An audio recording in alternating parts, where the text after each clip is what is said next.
Hello everyone, எல்லாரும் எப்படி இருக்கீங்க? நல்லா இருக்கீங்களா? Spread love because love is God. இன்னைக்கு நம்ம செய்ய போற ரெசிபி வெரைட்டி தோசை தான் பண்ண போறோம். ஒரு கல்ல ரெண்டு மாங்காங்கிற மாதிரி ஒரே மாவை வச்சு ரெண்டு வெரைட்டி தோசை பண்ண முதல்ல ஒரு மிக்சி ஜார்ல பொட்டுக்கடலை ஒரு கை, ஒரு 5-6 பூண்டு இதை போட்டு நல்லா அரைச்சு ஒரு சைடு எடுத்து வச்சிருங்க. தோசை மேலே அப்ளை பண்ணுற சட்னிக்கு வந்து ஒரு 5-10 சின்ன வெங்காயம், பூண்டு, 2 வரமிளகாய், புளி, இதெல்லாம் உப்பு இதெல்லாம் சேர்த்து நல்லா அரைச்சிட்டு அதை வந்து நம்ம அப்ளை பண்ணிவிட்டு அது மேலே தான் ஸ்டஃபிங் செய்வோம். ஸோ முதல்ல அதை அரைச்சிக்கலாம். இப்போ அதோட நல்லெண்ணெய் சேர்த்து அரைச்சி ஒரு ஓரமாக வச்சுருங்க.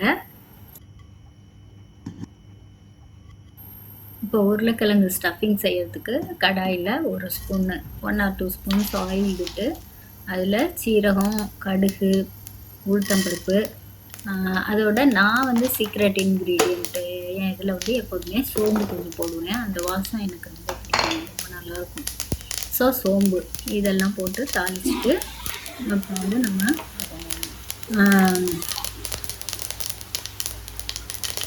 பொரியட்டும்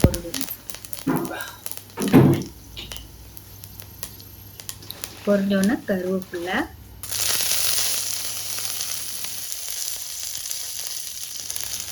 ரெண்டு இது வெங்காயம், ஒரு பச்சை மிளகாய். நல்லா வெங்காயம் வந்து நீல வாக்கில் கட் பண்ணி வச்சுக்கணும். அது ஒரு லட்சம் 2 வெங்காயம் எடுத்துக்கோங்க, அது சரியாக இருக்கும். ஸோ 2 பொட்டேட்டோவுக்கு 2 பெரிய வெங்காயம்.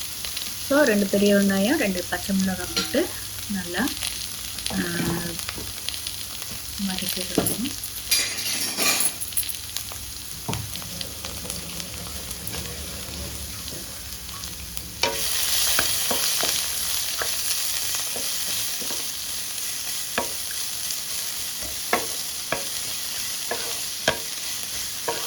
ப்ரௌனாலாம் ஆகக்கூடாது. நம்ம பொட்டேட்டோ ஸ்டஃபிங்க்கு வந்து வெங்காயம் எப்போதுமே ப்ரௌன் ஆகக்கூடாது. ஜஸ்ட்டு கொஞ்சம் நல்லா வதங்கினா போதும்.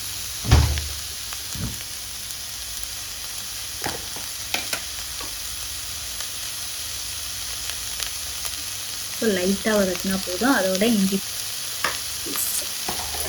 அதையும் போட்டுட்டு வதக்கணும்.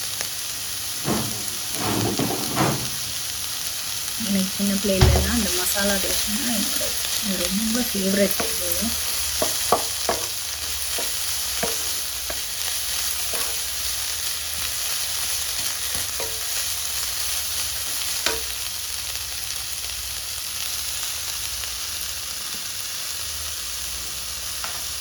இப்போ அதோட 1 ஸ்பூன் உப்பு போட்டு வதக்கணும். அதனால சீக்கிரம் வெங்காயம்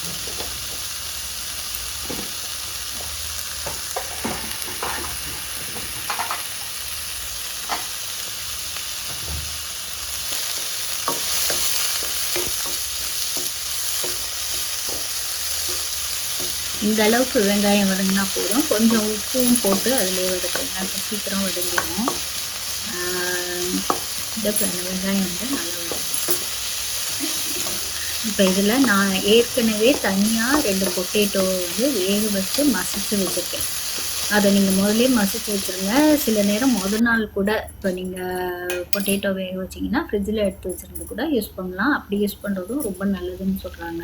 பொட்டேட்டோ ரைஸ் எல்லாம் வந்து நாளே வேக வச்சுட்டு ஃப்ரிட்ஜில் வச்சு யூஸ் பண்ணால் அது வந்து ரெசிஸ்டன்ட் ஸ்டார்ச் ஆகிடும். அது வந்து இன்னும் குட். ஏன்னா இதெல்லாம் ஸ்டார்ச்சி ஐட்டம் தானே, ரைஸு அதெல்லாம் வந்து அந்த மாதிரி வச்சு யூஸ் பண்ணால் இன்னும் குட்டுன்னு சொல்கிறாங்க. அது எந்த அளவுக்கு என்னன்னு எனக்கு இன்னும் அது நிறைய ஆராய்ச்சி பண்ணி பார்த்தா தான் தெரியும். அதை பற்றி ரிசர்ச் பண்ணால் தான் தெரியும். ஆனால் ஜென்ரலாக அப்படி சொல்கிறாங்க. ஸோ நீங்கள் வந்து நாளே கூட அந்த மாதிரி வேக வச்சு உள்ளே வச்சு கூட எடுத்து செய்யலாம். இப்போ இதில் மஞ்சத்தூள் போட்டேன். நம்ம வந்து உரப்புக்கு மிளகாத்தூள் போடுறதில்ல, ஒன்லி க்ரீன் சில்லி உரப்பு தான் நமக்கு. ஸோ அதை தான் முதல்ல நம்ம போட்டோம். இப்போ வந்து மஞ்சத்தூள் போட்டுட்டு இப்போ வந்து இதை கொஞ்சமாக தண்ணி தெளித்து, நான் வந்து ரொம்ப தண்ணி ஊற்றிலாம் வேக வைக்க மாட்டேன். ஏன்னா நம்ம ஏற்கனவே இந்த பொட்டேட்டோ நல்லா வேக வச்சு தான் எடுத்து வச்சுருக்கோம். ஸோ நான் தண்ணி வந்து கொஞ்சமாக இது வந்து ஒரு சின்ன கப்பில் 1/4 கப் ஊற்றி அதை வந்து நல்லா வேக வைக்கணும். நல்லா இந்த மாதிரி மேஷ் பண்ணி ரொம்ப தண்ணியாக இருக்காது, தண்ணியாக இருந்தால் நல்லா இருக்காது. ஸோ திக்காக தான் இருக்கணும் மசாலா.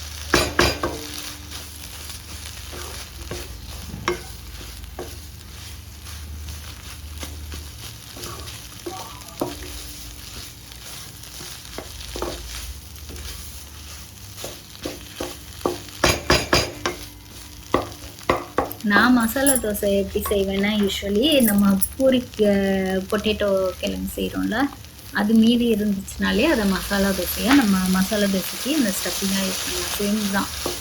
ஸோ அந்த அந்த மாதிரியும் செய்யலாம். நீங்கள் எப்போலாம் பூரி கிழங்கு செய்கிறீங்க, அதில் ஸ்டஃபிங் மீதி இருக்கோ, அது கிழங்கு வந்து மீதி இருக்கோ, அதை வந்து நெக்ஸ்ட் டேயோ இல்லை அதுக்கு அடுத்த நாளோ இது தோசை செய்யும்போது அதில் ஸ்டஃப் பண்ணி கொடுத்தோம்னா அதுதான் மசாலா தோசை. இந்த சட்னி மட்டும்தான் தனியாக செய்யணும். செஞ்சு அதை வந்து அப்ளை பண்ணிவிட்டு அது மேலே செய்யணும். இல்லை நீங்கள் சட்னி இல்லைன்னா கூட டைரெக்டாக இதை வச்சு கொடுத்தாலுமே நல்லா தான் இருக்கும். பூரி கிழங்கு வந்து இதை விட கொஞ்சம் தண்ணியாக இருந்தால் தான் பூரிக்கு தொட்டு சாப்பிட்டா ரொம்ப நல்லாயிருக்கும். இது வந்து நல்லா திக்காக இந்த மாதிரி ட்ரை ஆகிட்டே இருக்கும். அப்போ தான் மசாலா தோசைக்கு இது நல்லா.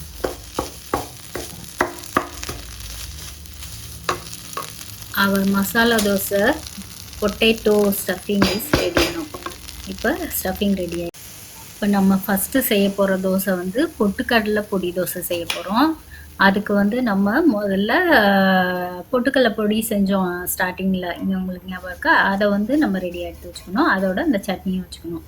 முதல்ல நார்மலாக நம்ம தோசை ஊற்றுற மாதிரி நல்லா தின்னாக தோசை ஊற்றிடணும். நான் முதல்ல தவாவில் வந்து தண்ணி தெளித்து, எப்போதுமே தோசை நல்லா வரணும்னா நீங்கள் தண்ணி தெளித்து தொடச்சிட்டு அனியனோ இதோ வச்சு எண்ணெய் அனியன் வச்சு தேய்ச்சிட்டு அப்புறம் சுட்டிங்கன்னா நல்லா எடுக்க வரும்.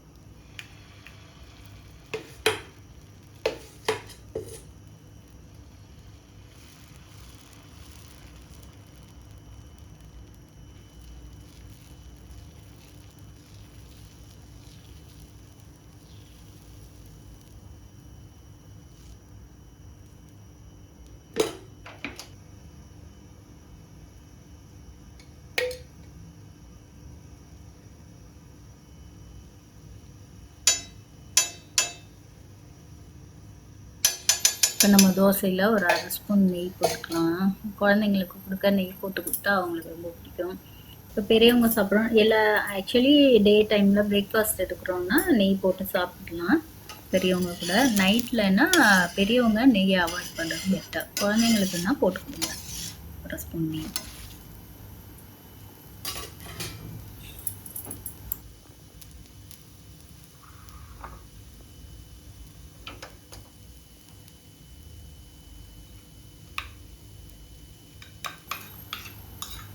இப்போ தோசை நல்லா வெந்துருச்சு பாருங்கள், நல்ல முருகெல்லாம் வந்துருச்சு. இப்போ நம்ம சட்னி அரைச்சி வச்சுருக்கோம்ல, ஃபஸ்ட்டு அரைச்சோமே,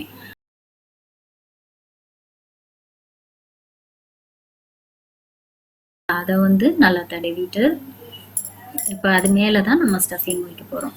இப்படி தடவினோன்னா ரொம்ப நல்லா டேஸ்ட்டாக இருக்கும். உரப்பும் இதுலேயே வரும். ஏன்னா நம்ம பொட்டேட்டோ ஸ்டஃபிங் வந்து ரொம்ப உரப்பாக இருக்காது. நம்ம அதில் வந்து இதெல்லாம் போட மாட்டோம், சில்லி பவுடர்லாம். அதனால் இந்த சட்னியை தடவிட்டு போடுவோம் இந்த ஸ்டஃபிங் வைக்கும்போது ரொம்ப சூப்பராக இருக்கும். இப்போ இது கூட என்னோட மிக்ஸி வந்து சரியாக அரைக்கலை, சரியாக அரைக்க மாட்டேங்குது என்னோட சின்ன மிக்ஸி. நீங்கள் முடிஞ்சால் நல்லா நைஸாக அரைச்சிக்குங்க அந்த சட்னியை. இப்போ அந்த சட்னியை தடவிட்டு அது மேலே நம்ம பொட்டுக்கடலையும் பூண்டும் பொடி பண்ணி வச்சுருந்தோம்ல, அதை தூரம். இது வந்து பொட்டுக்கடலை பூண்டு பொடி போட்ட தோசை. இது வந்து ஒரு வெரைட்டி தோசை. இது வந்து ரொம்ப டேஸ்ட்டாக இருக்கும், செஞ்சு சாப்பிட்டு பாருங்கள். இதுக்கு வந்து சாம்பார் சட்னி எதோட சாப்பிட்டாலும் ரொம்ப நல்லாயிருக்கும். அவர் பொட்டுக்கடலை பொடி dosa is ready now. Variety தோசையில் ஒன்று செஞ்சுட்டோம், பொட்டுக்கடலை பொடி தோசை. இது கட்டாயம் செஞ்சு சாப்பிட்டு பாருங்கள், நல்லா சூப்பராக இருக்கும் காரசாரமாக. அடுத்தது நம்ம வந்து மசாலா தோசை எப்படி செய்யலான்னு பார்க்கலாம்.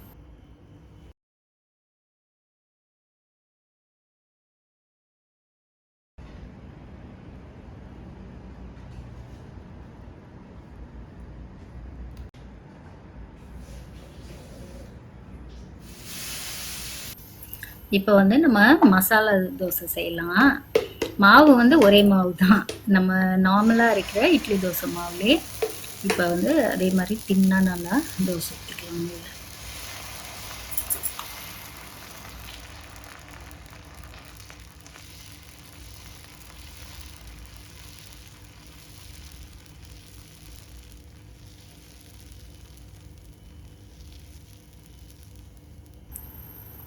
இப்போ அதில் அரை ஸ்பூன் நெய் ஊற்றிக்குங்க. நெய் எண்ணெய் எல்லாம் உங்கள் சாய்ஸ் தான். நீங்கள் குழந்தைங்களுக்கு கொடுக்க போகிறீங்கன்னா நெய் ஊற்றிக்கிங்க. பெரியவங்க சாப்பிட போகிறீங்கன்னா எண்ணெய் இந்த மாதிரி கொஞ்சமாக எண்ணெய் அந்த மாதிரி விட்டுக்குங்க.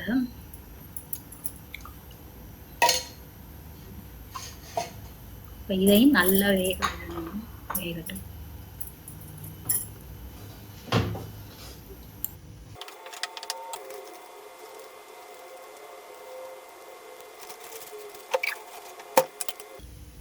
மசாலா தோசை செய்யறதுக்கும் நம்ம இந்த கார சட்னி மாவு அரைச்சதை ஒரு ஸ்பூன் மேலே தடவி எவ்வளோ வேணுமோ உங்களுக்கு காரம் அதுக்கேற்ற மாதிரி நல்லா தடவிக்கிங்க ஃபுல்லாக.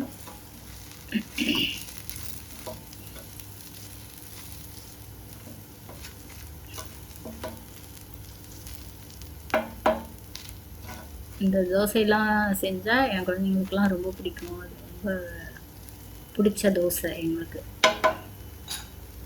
நீங்கள் செஞ்சு சாப்பிட்டு பாருங்க எப்படி இருக்குன்னு.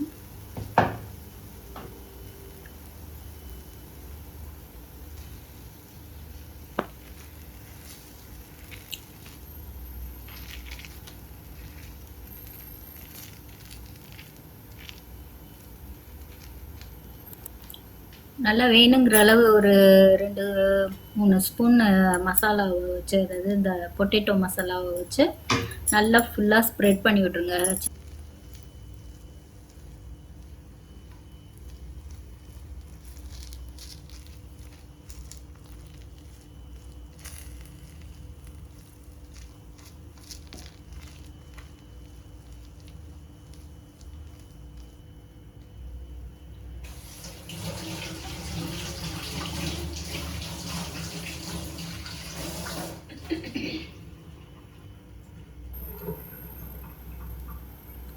அது மேலே நம்ம கொஞ்சம் கொத்தமல்லி தூவிட்டு our masala dosa is also ready now. பார்க்கவே ஆசையாக வாசமாக சூப்பராக இருக்குது. இதையும் நம்ம சர்வ் பண்ணிடலாம். அவள் வெரைட்டி 2 வெரைட்டி தோசையும் செஞ்சுட்டோம். ஒன்று வந்து பொட்டுக்கடலை பொடி தோசை, ரெண்டாவது வந்து மசாலா தோசையும் செஞ்சுட்டோம்.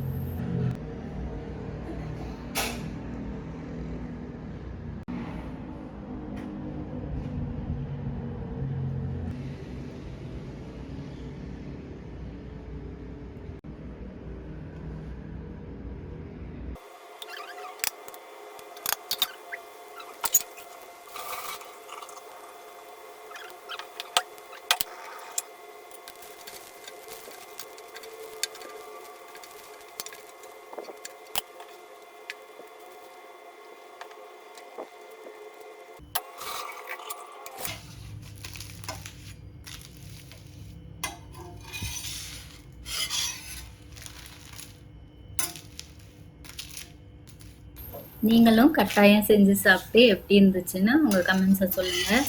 என் சேனலுக்கு சப்ஸ்கிரைப் பண்ணுங்கள். எனக்கு சப்ஸ்கிரைப் பண்ணி சப்போர்ட் பண்ணுற எனது எல்லா சப்ஸ்கிரைபர்ஸ்க்கும் எனது மனமார்ந்த நன்றிகள். I am very grateful to all my subscribers. Thanks for watching. See you in next video. Until then, bye from Kanmani Geeta Chandrasekharan. Bye. Enjoy your life.